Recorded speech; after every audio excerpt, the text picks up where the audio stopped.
मला खरंच कळत नाहीये तुझं काय सुरू आहे, पण प्लीज हे माइंड गेम्स बंद कर.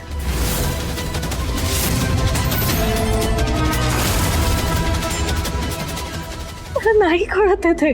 काय बोलतेस तू? सही आय नो मी पास्ट मध्ये मिस्टेक्स केल्यात, पण तो पास्ट आहे ग माझा. सही आहे बघ, तुला माझ्याशी प्रॉब्लेम आहे ना, मला त्रास दे ना प्लीज. प्लीज ओमीला ह्या सगळ्यात नको आणूस. माझं प्रेम आहे त्याच्यावर. आमच्या प्रेमाला अपोज करून काय मिळणार आहे सई तुला? अंजली, मी ना तुला जरा स्पष्टच सांगतो, या घरात तुझी काहीच गरज नाहीये. इथून पुढे या घरात अजिबात यायचं नाही. आत्ताच्या आता बाहेर निघ, चल.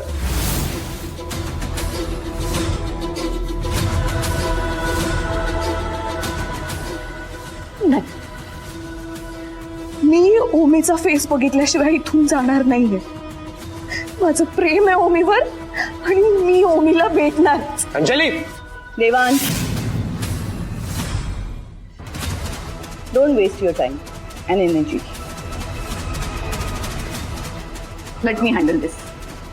मॅम, मॅम, मॅम काय करता तुम्ही? साध्या सरळ भाषेत सांगितलेलं कळत नाही ना तुला?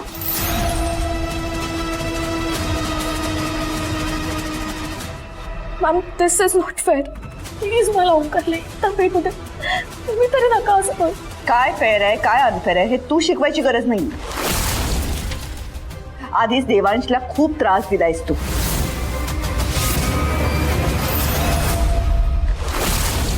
आणि आता ओमीचं आयुष्य खराब करणार असेल ना, तर आत्ताच्या आता या घरातून निघायचं. चल. काय करताय? ताई हो, जाऊ द्या, दुसऱ्याची मुलगी आहे. हिची जागा या घरात नाहीये. हिची जागा गेटच्या बाहेर आहे आणि आता मी हिला गेटच्या बाहेर सोडूनच येणार. चल. ओंकार, ओंकार.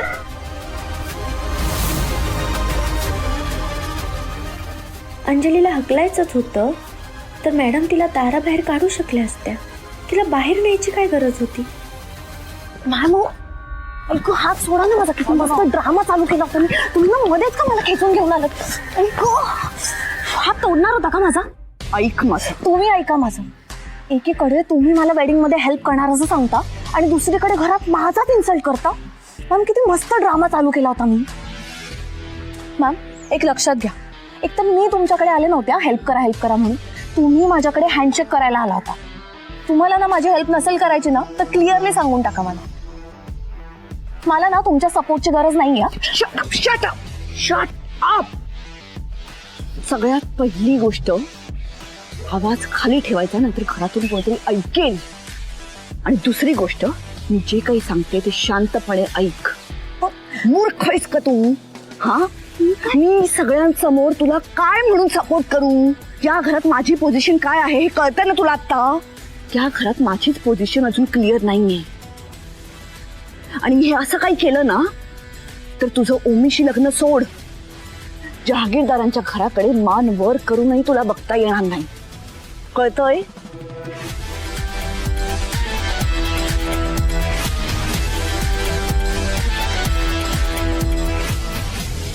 अनबिलिव्हेबल आहे ही मुलगी खरंच.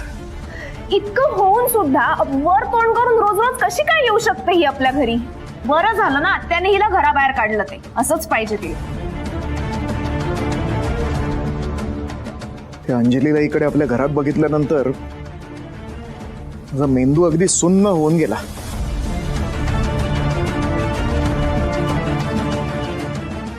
जानकी,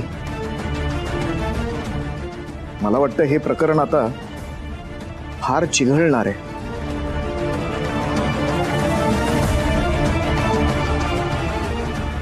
मॅडमना इतका वेळ का लागतो? फक्त अंजलीला बाहेर सोडायला गेल्या होत्या ना या, मग अजून परत कशा नाही आल्या?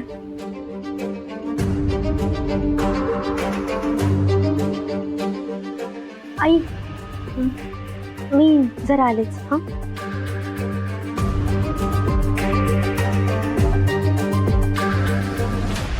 हे बघ अंजली, तुझे सगळे प्रयत्न करून झाले. तुला एकटीच्या जोरावर काही करता येणार नाही.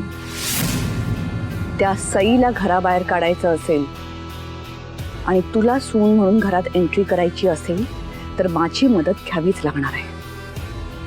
त्यामुळे हे तुझं नसलेलं डोकं आहे ना, ते जास्त चालवायचं नाही. मी जे सांगते ते ऐकायचं आणि तेवढंच करायचं. नाहीतर आता खोटं खोटं घराबाहेर काढलंय, उद्या खरं खरं घराबाहेर काढायचं. शिरतंय काही डोक्यात?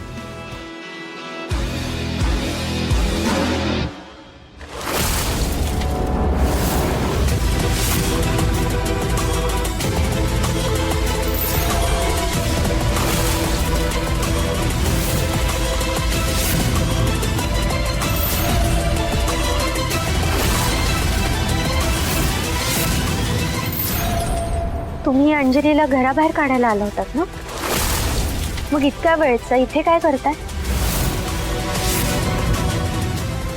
आणि ही अजूनही कशी काय नाही गेली? मी तिला घराबाहेर हाकलतच होते ऍक्च्युली. घराबाहेर काढायच्या नावाखाली तुम्ही दोघी वेगळंच काहीतरी बोलत होता, बरोबर ना? ते असं काही नाहीये. ते ऍक्च्युली मी मॅमला सांगत होते की मला हुंकारला. तू गप्प बस. हा, तुझ्याशी नाही बोलत आहे मी, मॅडमशी बोलते. तरी मला वाटलंच होतं घरात एवढे वाद होत आहेत, पण मॅडमच्या मनात काहीतरी वेगळं चाललंय आणि माझा संशय खरा ठरला. का वागताय असं? तुम्हाला माहिती आहे ना ही अंजली कशी येते?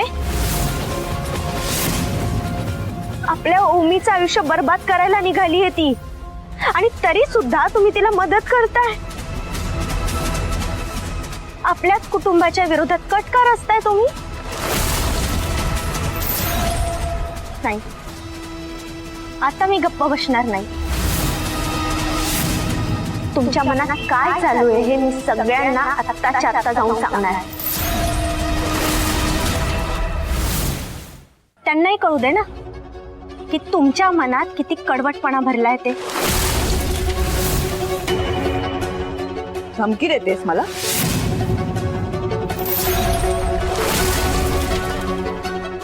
भैरवी जहागीरदारला काय करणार आहेस? आतमध्ये जाऊन सगळ्यांना सांगणार आहेस? जा, जे सांगायचंय ते सांग. तुझ्यावर कोणीही विश्वास ठेवणार नाही आणि मी